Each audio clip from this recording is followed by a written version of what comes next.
Hey, it's Dr. Berg here. In this video, we're going to talk about how to raise testosterone in men, okay? So the aging process alone lowers testosterone. By the time you hit 40, testosterone is on its way down. It's at its peak at 18 years old, okay? So, and then what happens, a lot of people start taking bioidentical hormones. The problem with taking bioidentical hormones is that it inactivates your own testicle and adrenals that are supposed to make it, okay? So we end up creating a problem with a shrinking testicle and an adrenal that becomes inactivated if you take it too long. The symptoms for low testosterone would be prostate enlargement. Now, sometimes people will have this confusion and say that, well, I thought testosterone causes a prostate enlargement. And they're talking about a powerful form of testosterone called DHT. Well, first of all, if testosterone causes a prostate enlargement, then as you get older and men have more incidence of prostate enlargement, then that does not correlate with the aging process that lowers testosterone. So really what happens is the lower testosterone that makes the estrogen become more. So it's the estrogen dominance in a male body that creates the enlargement of the prostate. In fact, certain doctors use DHT to shrink the prostate. So more testosterone will make the prostate healthier and protect the prostate against the estrogen. Decreased libido, erectile dysfunction, we talked about the shrinking testes, muscle loss. It's hard to get muscle tone. You're working out, you can't get the toning the muscles. You start losing collagen, things start hanging from your body like breast tissue and the skin and collagen. Loss of vitality, loss of body hair, even in your lower part of your legs, man boobs, higher voice. Other than that, you have nothing to worry about, right? Okay, what causes this problem? Number one, too much estrogen.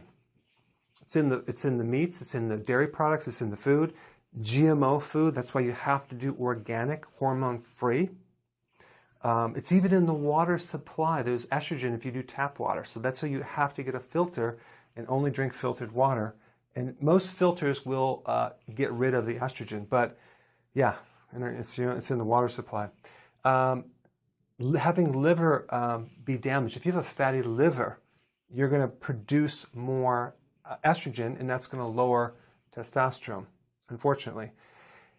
If you drink alcohol, that's very estrogenic. That's going to make the estrogen go up and the testosterone go down. I'm sorry, but that's the way it is. High insulin. Insulin from sugar, like grazing at night, snacking too much.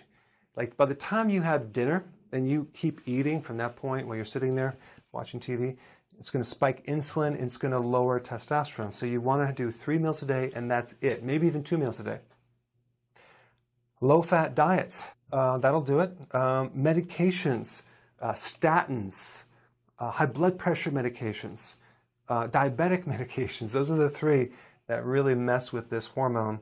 And this other thing called high aromatase. That's an enzyme in your body that's made by the adrenals. It's also made by the testes that converts your testosterone to estrogen. So here you are trying to salvage that last bit of testosterone you have, and this darn enzyme is converting it to estrogen, and the body's becoming more feminized. Well, there's a couple things that you can do to correct that. Number one, this remedy called stinging nettle root. It's a aromatase inhibitor, okay? Zinc is an aromatase inhibitor. You can take those to decrease this process happening in your liver and your body. So those are 2 good remedies that you can get from the health food store. The other thing is to increase growth hormone. Growth hormone is the anti-aging hormone. Growth hormone is made by the pituitary and it works through your liver. Wherever growth hormone goes, testosterone follows. So there's several things that will increase growth hormone. Eating a moderate, not high amount of protein with each meal. Sleep, getting enough sleep, lowering stress, which will enhance the sleep. Intense full body and exercise. That will spike growth hormone, spike testosterone.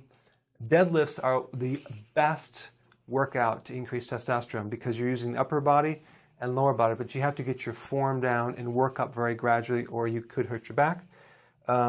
intermittent fasting, okay? That will also correct the insulin right here.